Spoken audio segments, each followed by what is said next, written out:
దేవునికి స్తోత్రం. మీ అందరికీ నా హృదయపూర్వక వందనాలు తెలియజేస్తున్నాను.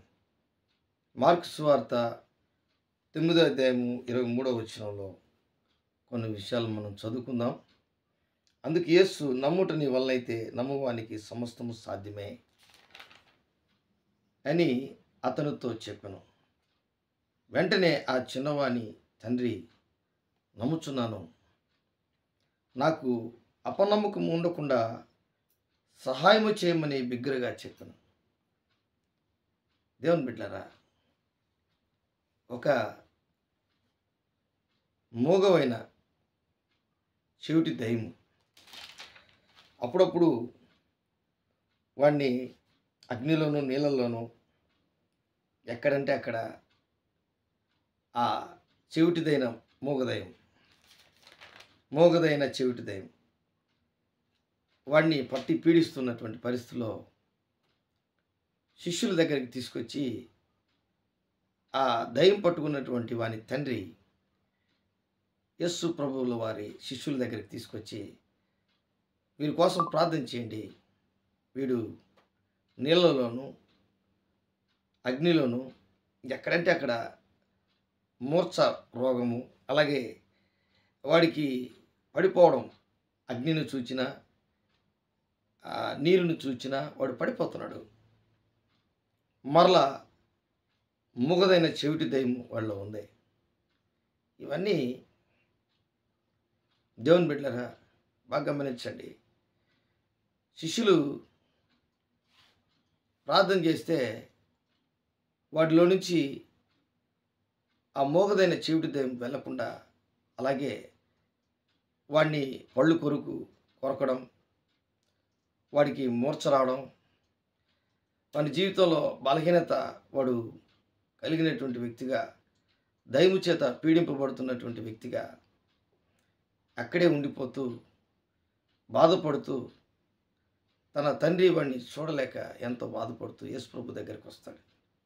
యేసుప్రభు దగ్గరికి వచ్చినప్పుడు యేసుప్రభు చెప్పినటువంటి మాట ఏంటంటే, అందుకు యేసు, నమ్ముట నీ వలనైతే నమ్మువానికి సమస్తము సాధ్యమే. వాడు చెప్తున్నాడు, ఆ చిన్నవాడి తండ్రి చెప్తున్నాడు, ప్రభువా నాకు 2 ఉన్నాయి అంటే దాని అర్థం ఏంది? నమ్ముచున్నాను అన్నాడు. నాకు అపనమ్మకం ఉండకుండా సహాయం చేయమని బిగ్గరగా వేడుకున్నాడు. చూడండి, ఈరోజు మన జీవితాల్లో కూడా ఏదైనా మనం పొందుకోవాలని ఆశించుతున్నప్పుడు 2 మనసులు మనకు ఉంటాయి. ఒకటి జరుగుతుందని, రెండోది అది ఎలా జరుగుతుందని ఉంటుంది మనసు. రెండోది అపనమ్మకము, అది ఎలా జరుగుతుంది, ఎవరి ద్వారా జరుగుతుంది, అది ఏ విధంగా జరుగుతుంది, ఇవన్నీ మనము ఆలోచించుకొనుచు మన విశ్వాసాన్ని దేవుని దగ్గర కార్యము జరిగించేదానికి ద్వారాలు మూయటకు కారణమవుతుంది. అందుకే దేవుడు మన పని చేయడానికి మార్గము తెరిచే మన నమ్మకమే. దేవుడు మనలో పని చేయడానికి మార్గం తెరిచేది మన నమ్మకమే. కాబట్టి మన అపనమ్మకము ఆయన్ను పని చేయకుండా చేస్తుంది. ఒకవేళ నువ్వు నమ్మినట్లయితే, నమ్ముట నీ వల్లైతే నమ్మువానికి సమస్తము సాధ్యమే. కాబట్టి దేవునికి అసాధ్యమైనది ఏది లేదు. అది నీ జీవితంలో నువ్వు తెలుసుకొని నీవు ఆత్మీయంగా నువ్వు ఎప్పుడైతే బలపరుచుకుంటావో, నీ ఆత్మీయ జీవితంలో ఆ శక్తిని పొందుకొని దేవుని యొక్క బిడ్డగా ప్రజలందరికీ కనబడతావు. చూడండి, శిష్యులందరూ, ఆ 12 మంది శిష్యులు యేసు ప్రభువుని నమ్ముకున్నటువంటి వారందరూ, వాళ్ళు గొప్ప విశ్వాసులు కూడా ఉన్నారు. కానీ అక్కడ వారికి కాసంత ప్రార్థన తక్కువైంది. అందుకే వారు ఆ దయ్యము, చెవిటిదైన మూగదైన చెవిటి దయ్యం అంటే మూగదైన చెవిటి దయ్యం, ఆ దయ్యాన్ని వాళ్ళ నుంచి వెళ్ళగొట్టలేకపోయారు. రహస్యముగా యేసుప్రభు దగ్గరికి వచ్చారు. ఏకాంతంగా ఉన్నప్పుడు యేసుప్రభు దగ్గరికి వచ్చి ఆయన అడిగారు. అందుకే ఆయన ప్రార్థన వల్లే కానీ మరి దేని వల్లైనను ఈ విధమైనది వదిలిపోవుట అసాధ్యమని వారితో చెప్పాను. కాబట్టి ఒక క్రైస్తవుడు అనగా క్రీస్తుని కలిగినటువంటి వాడు, క్రీస్తుని ఎరిగినటువంటి వాడు, క్రీస్తుని కలిగినటువంటి వాడు, క్రీస్తుని ఎరిగినటువంటి వాడు, క్రీస్తును పొందుకున్నటువంటి వాడు, క్రీస్తులో జీవించేవాడు ఎవరైనా కావచ్చు, వారు విశ్వాసం కలిగి ఉన్నాడు. విశ్వాసము కలిగి ఉండి ఎప్పుడైతే మన జీవితంలో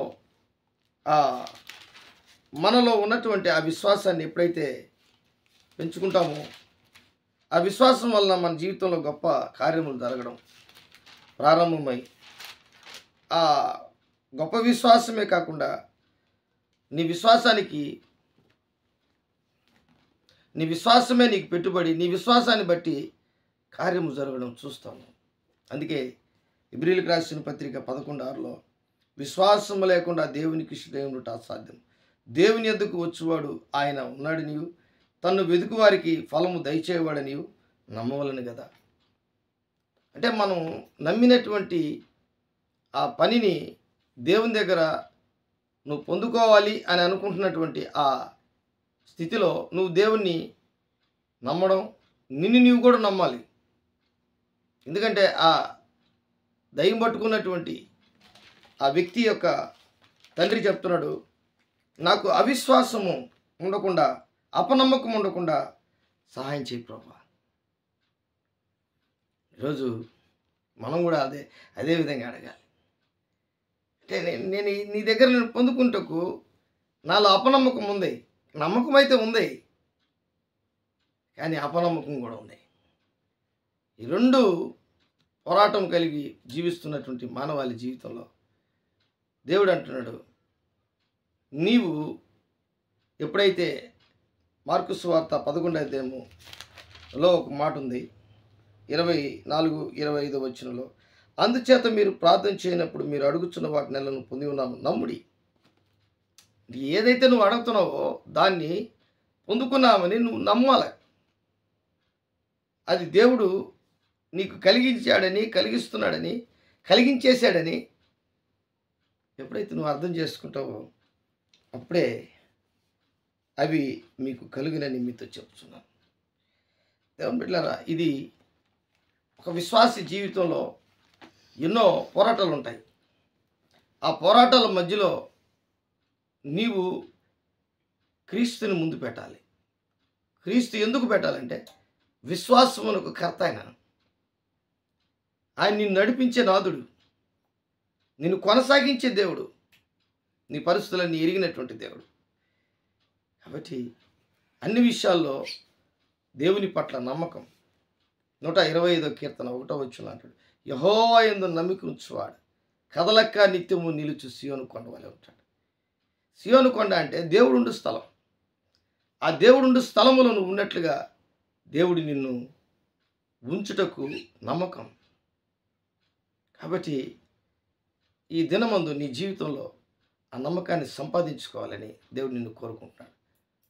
ప్రార్థన చేసుకుందాం. ప్రేమ నమ్మకం కలిగినటువంటి నా యేసయ్య, ఎవరైతే విశ్వసిస్తారో, నమ్మిక ఉంచుతారో నీ పట్ల, దేవునికి సమస్తము సాధ్యమే, నమ్మువానికి సమస్తము సాధ్యమే అని చెప్పినట్లుగా మా జీవితంలో కూడా కార్యము జరిగించమని యేసు నామములో అడిగి వేడుకుంటున్నాను తండ్రి. ఆమేన్. ఆమేన్.